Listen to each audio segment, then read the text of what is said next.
देखा भिरखू भाई, पैसे के लिए तो हम इस जमीन बेचत बानी।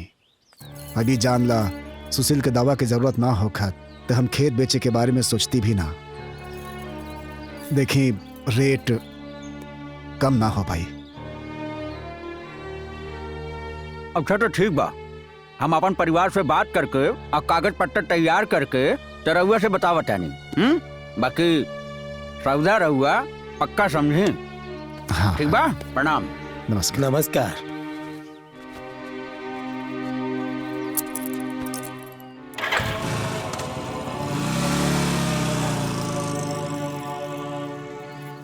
आमा जी, ई का खेत बेचे के बात होत रहल हा?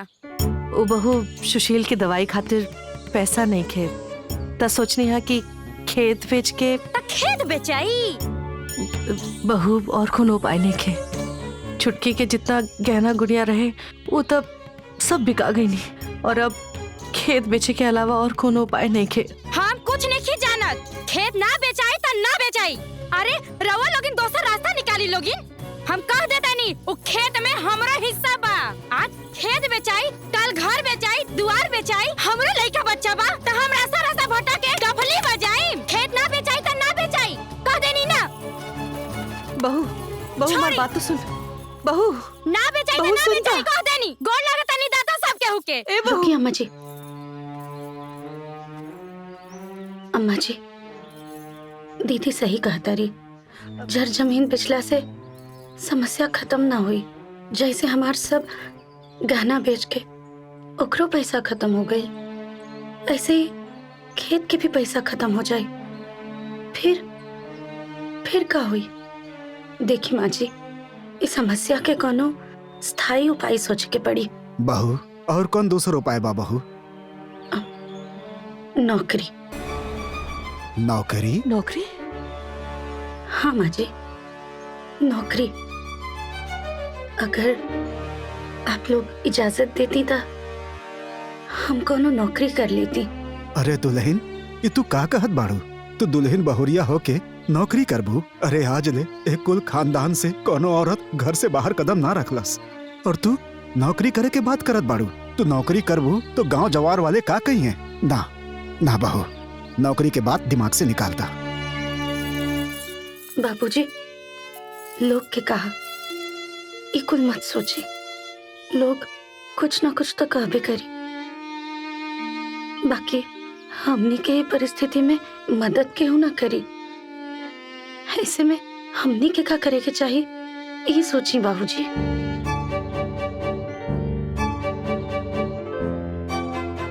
एक बार सोची, घर दुआर बेच के रोड पर होखला से बेहतर है कि नौकरी करे के। बाबूजी, हमके नौकरी करे के इजाजत दे दी। लेकिन बहू, हम हाँ कर भी देव तो नौकरी कहाँ मिली? हाँ बहू, नौकरी कहाँ मिली? नौकरी आज के जमाने में नौकरी मिलल इतना आसान नहीं खे। अम्मा जी, ग्रामीण विद्यालय में शिक्षा मित्र के वैकेंसी निकलल बा। कहीं तो हम फॉर्म भर दी। चिंता मत करी, कहीं दूर नहीं के जाए के, गांव के ही बच्चा लोग के पढ़ावे के बा। गांव में बा? हम ये तो बहुत बढ़िया बात बजी। गांव में ही पढ़ावे के बा।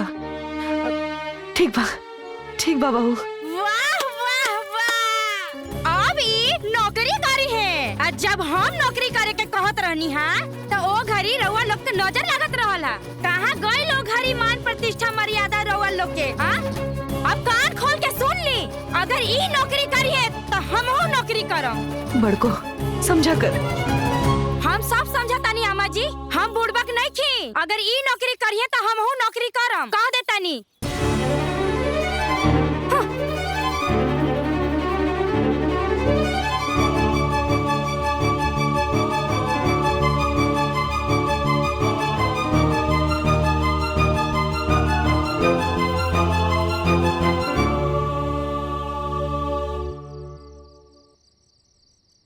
का?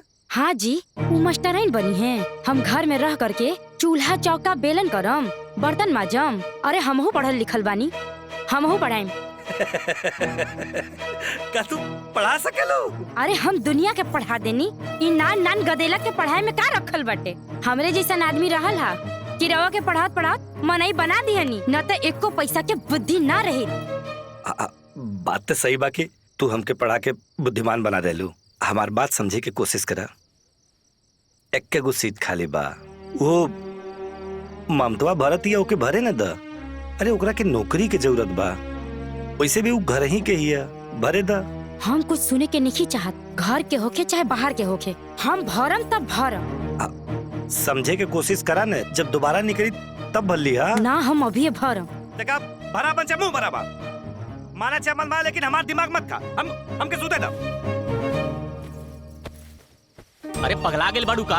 तू मेहरारू होके नौकरी करबू? काहे ना कर सकीला? हमरा में का कमी बाटे? काल के आए जब गांव के पतो नौकरी कर सकेले तो हमरा में कौन कमी बा? हमहू पढ़ल लिखल बनी, हमहू भरब। पूरे गांव के लोग जब फार्म भरता तो हमरो भरे दीही, हमहू पढ़ल लिखल बानी। पढ़े लिखले के मतलब ही नइखे होखेला कि कपारे पे चढ़ के नाचा।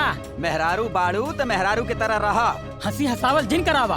अरे गांव जवार के लोग का कही? पूरा गांव की औरत फार्म भरत बाटे तो केकरा पे हंसी और के का कही? हमहू भरब, हम भी फार्म भरब, हमहू भरब। तो हमहू फार्म भरब। तो जा भरा फार्म। जा महारानी जा, जा जाके फार्म भरा। हाँ भरब। बहुत बड़का तू आदमी बन जा, कलेक्टर बन जा, डीएम बन जा। भूल जाई घर के, चूल्हा चौका मत करा। फार्म भरा तू, आयल हूँ बड़का, तू फार्म भरे। अरे राउर सजल धजल खत्म होके तो चली। बस एक मिनट चला। बहू कहाँ जात बड़ू? हर घर टोकल जरूरी बका। जाते नहीं शिक्षा मित्र वाला फार्म भरे, टोक देनी। बहू देखा, छुटकी दुल्हन के ई नौकरी के ज्यादा जरूरत बा, ओकरा के भरा दा। तोहरा के देखा देखी गांव भर के और दुल्हन लोग भी जिद कर रहल बानी। अरे उसे का, सब कोई पढ़ल लिखल बा, केहू भी फार्म भर सकेला। एजा सब कोई अपना मर्जी के मालिक बा। तू मान जाइबू ना तो सब मान जाइब। अम्मा जी जाए दे, परेशान मत होके। सब केहू के अधिकार बा, सब केहू फॉर्म भर सकेला। जेकरा किस्मत में हुई ओकरा के नौकरी मिल जाए। एजा केकर कैसन किस्मत बानू सब दिखता। चली देख, अरे हाथवा उखाड़ देबू का?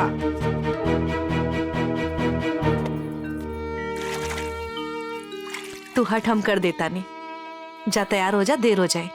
अम्मा जी बस 2-3 बर्तन बाचल बा, ओकरा बाद उनके नहवावे के भी बा, हम करके चल जाइब।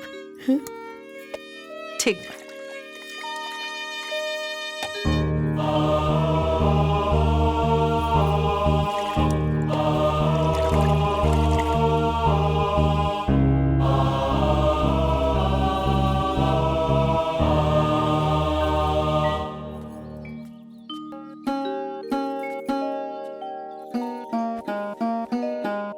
ए जी हम जाता नहीं, शिक्षा मित्र के वैकेंसी खातिर फॉर्म भरे।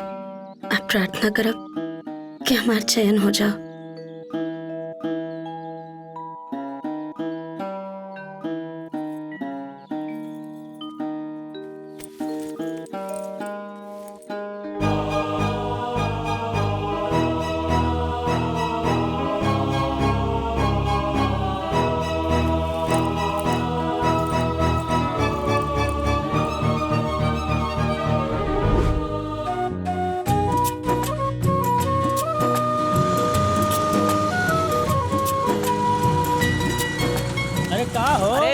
अरे प्रणाम प्रणाम। इकुल छोड़ा, आज शिक्षा मित्र का रिजल्ट होके बाटे और तू लोग यहाँ बैठ के ताश खेलत बाड़ा। चले के ना का शिक्षा मित्र का रिजल्ट देखे?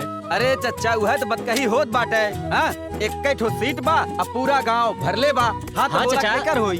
देखा केकर किस्मत चमकेला।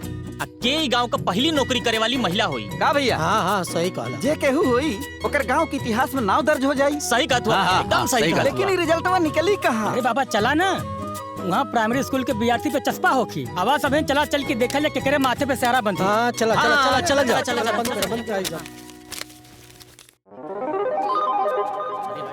चली चली देखी। हे भैया हटा तनी हमनी का आदा देखे दा। अरे हटा। अरे अरे इ नोटिस बोर्ड पे तो नोटिस नहीं खे चपकल बा। पता नहीं कि रिजल्ट आइबो करी कि ना। भाई देखा दरवाजा भी अंदर से बंद कैले बाड़े लोग। अरे भाई अब तो भगवान जाने, हमरा तो कुछ समझे नहीं अरे खे। धीरज धरा भाई, अंदर कमरा बंद के लिस्ट बनावत हुई है। लिस्टिया बन जाए तब ना नोटिस बोर्ड पे चस्पा हुई। अरे चचा कैसे धीरज रखे, यहाँ मन तक कुलबुलात बा। अरे ये गांव का मास्टराइन के बनी यह सोच के मैं कुलाता। अबे थोड़ा देर में पता चल जाई के करे भाग में ही नौकरी बा और के बनी शिक्षा मित्र। के बनी हम ही बनब शिक्षा मित्र। हमरा से केहू ज्यादा यहाँ पढ़ल लिखल बा का? तू ही तो एक एकलौता पढ़ल लिखल बाड़ू, बाकी सब बेचा अंगूठा छाप बा। बड़ आइली नौकरी ले वाला। अरे हमरे नौकरी मिली, हमरे नाम छापी। केहू ना बनी हम बनेम और केहू ना बनी। अरे केहू ना बनी हम बनेम हम। अरे चुप रहा, कैसे तू बनबू? हम बनब हम। केहू ना बनी हम बनम हम। अरे चुप रहा, हम बनम हम। अरे चुप रहा, हम बनम हम। अरे चुप हो जा। अरे हम बनम। भाई अरे शांत रहा। आप लोग को सूचित किया जाता है कि इस बार की शिक्षा मित्र की मेरिट लिस्ट सूचना पट पर नहीं चिपकाई जाएगी, बल्कि कुछ समय बाद ही माइक से अनाउंस किया जाएगा। बस आधा घंटा में इस गांव के शिक्षा मित्र कौन होगी ये नाम आपके सामने होगा। चला घर चला। चल चल। तब तक आप लोग एक गाना सुनिए और आनंद लीजिए। पढ़ लिख ले देवरानी जी, आज हम बड़ा खुश बनी जी। काम धाम हम करब तू करबू पढ़ाई, जिकरा को ना दिक्कत होई उसे होई लड़ाई। ना बने है खाना चूल्हे में आज बरी। ई का गावता? देवरानी हमर पढ़ के माँ गनवा का भइल? गाना में का भइल? ई गावता कि देवरानी मास्टर बनी है? अरे जेठानी नो मास्टर बनी है। अरे भाग्यवान, ई गाना ह चाहे देवरानी के गावे चाहे जेठानी के, बकिर मस्टराइन तू ही बनबू। देवरानी हमर पढ़ के मास्टरी करी है, दीवान वाली पढ़ के मास्टरी करी है। ए दुल्हन जी अब तू भी चला। जानता रू रिजल्ट अब भोपू से बतावल जाई। अच्छा। हाँ बहू, मेरिट लिस्ट अब बोर्ड पर ना चिपकावल जाई। ए दुल्हन गांव भर के सभी लोग चल गए ले, अब तू भी चला। हम तो ना जा पाई मम्मा जी। काहे? अरे इतना सारा काम बा, कपड़ा लत्ता कैला के बाद उनका के शौच भी करावे के बा, नवावे धुआवे के बा, ओकरा बाद खाना बना के खाना खिया के दवाई खियावे के बा, ओकरा बाद कुल कपड़ा छत पर पसारे के बा। बहुत काम बा अभी हमके। अरे बहू ना जाइबू तो पता कैसे चली? अरे बाबूजी, जेकर चयन हुई ओकरा खातिर अपॉइंटमेंट लेटर घर पर आ जाई, तब पता चल जाई हमके। अच्छा तो एक काम करता नहीं, हम चल जाते नहीं। हाँ? ए जी चली चली। हाँ चला चला। चली चली। अब आप लोगों ने गाने का आनंद खूब उठा लिया, तो ध्यान से आप लोग सुनिए कि आपको बता दें कि सुरहन गांव में एक शिक्षा मित्र सीट के लिए 25 लोगों ने आवेदन किया है, जिसकी मेरिट लिस्ट तैयार हो गई है, जिसमें सबसे हाईएस्ट मेरिट लिस्ट 98% है। आपको जानकर खुशी होगी कि 98% मेरिट है आपके गांव की ममता जी की, जिनको शिक्षा मित्र के लिए चयनित किया गया है।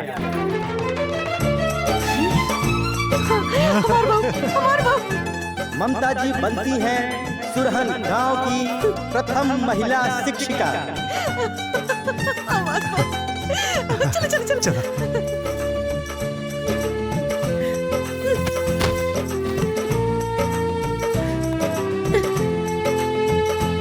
हम तो तहरा से पहले ही कहले रहनी ना, अब देख लू है ना भाई। अरे हमके क्या बता रहे?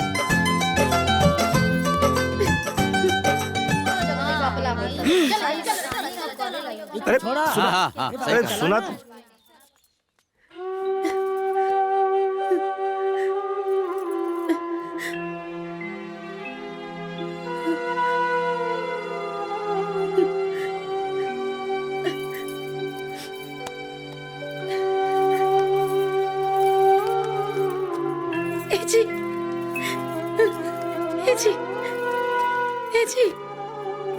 जी सुनी ना, हमरा के नौकरी मिल गई जी।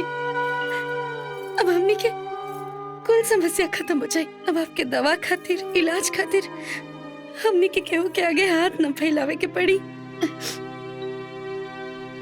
अम्मा जी के कितना चिंता होत रहे हमेशा, और बाबूजी के दो पैसा ज्यादा कमावे खातिर ए उम्र में भी कितना बच्चा लोग के पहलवानी सिखावे के पड़त रहे।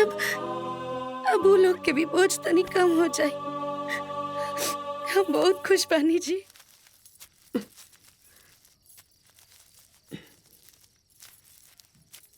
बहू बेटी लेटर आयल बा।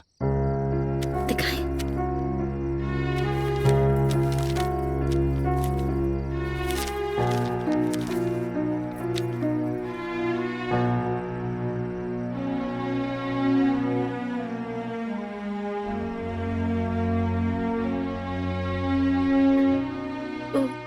बाबूजी, परसों से हमार स्कूल में ज्वाइनिंग है, वही के लेटर आयल बा। ये तो बड़ा खुशी के बात बा बहू। बड़ा मुश्किल से तारा के नौकरी मिलल बा। एकरा से बहुत बड़ सहारा मिली।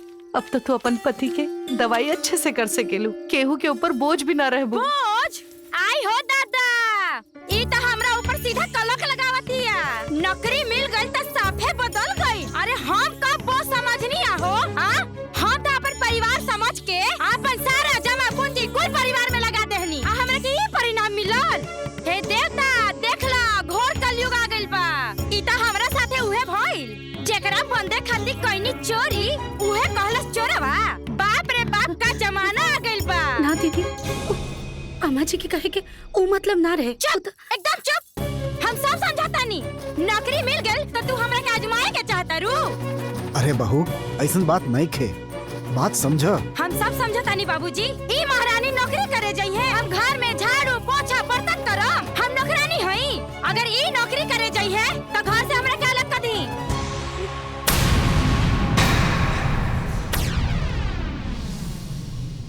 बहू पगला गेल बाड़ू। कुछ तो सोच समझ के बोला। हमरा सब समझ में आता। रवा लोग जो गिरगिट नियन रंग में देते इनु सब समझ में आता। काहे इतना चिल्लात बाड़ू? का भइल? हम चिचियाता नी। अरे पूछी अपना माई बाबूजी से। चहेती बहू के नौकरी मिलते साथ ही रंग बदल गई और अलग होके के कहता लोग। और इतना दिन से सब कर हमर सब पानी में मिल गई। चुप हो जा बहू, चुप हो जा। ए बेटा हम बताओ तनी। तू चुप रह भाई। अरे मगर ये लोग अलग होके कहत तो होके था। अब बनले बनिया बाजार थोड़ी न लगाला। ऐसा कोनो बात नहीं है बेटा, एकरा के गलत फहमी हो गई। हाँ हम तो गलत पढ़ले बानी। रउआ लोग समझदार बानी ना, हमसे ना होई। हमरा के अलग कर दी लोगी।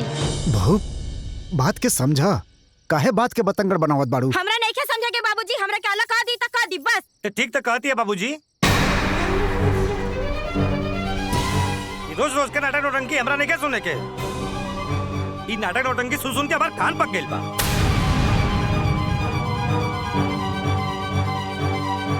अब आज के बाद घर में दो गो चूल्हा जरी।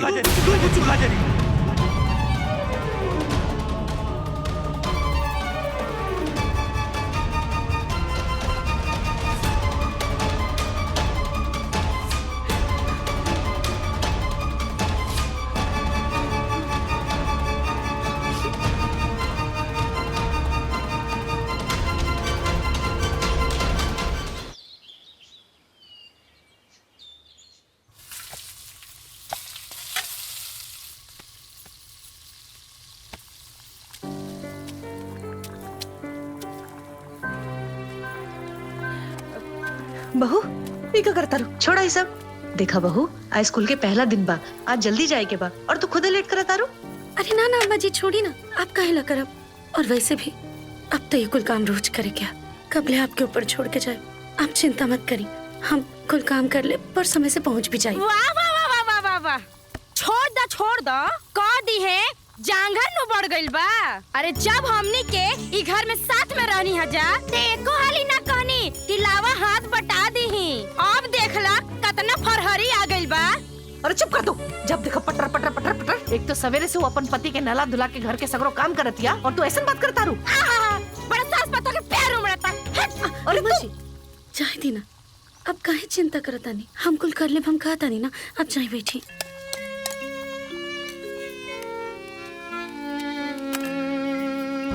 भगवान तो के हिम्मत दे।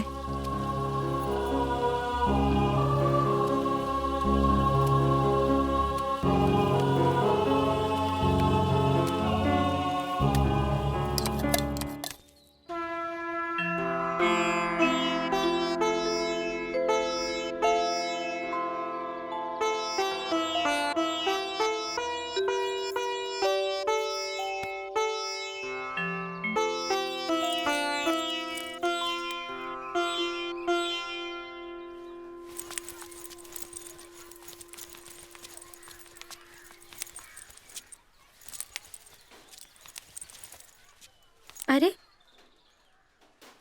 तो लोग उठक बैठक काहे करत रहा? आज हमने लेट हो गई नी ना, तो बड़का सर जी कहले कि जब तक उठक बैठक 100 बार ना करबा तब तक क्लास में मत घुसी है। यही खातिर हम लोग उठक बैठक करत बानी। अच्छा वो बड़का सर जी के ऑफिस केने बा? सामने उठक बैठक करा उठक बैठक।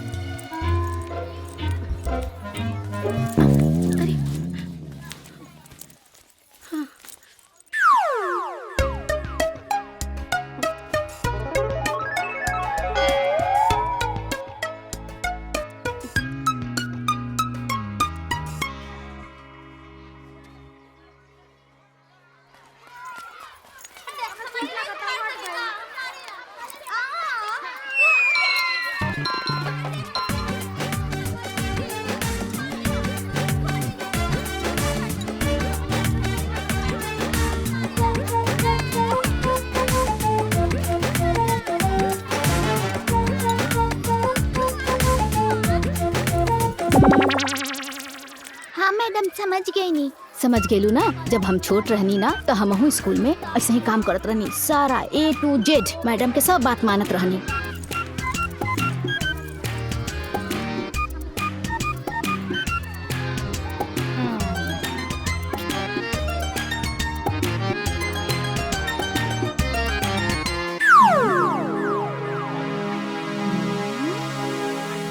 नमस्ते। नमस्ते नमस्ते। हम ममता, शिक्षा मित्र। अच्छा तू ही ममता बाड़ू? चला अच्छा भइल आ गइलू। हमारे क्लास में तो एक और स्टाफ बढ़ गई, अब तो और मजा आई। निकाल ले।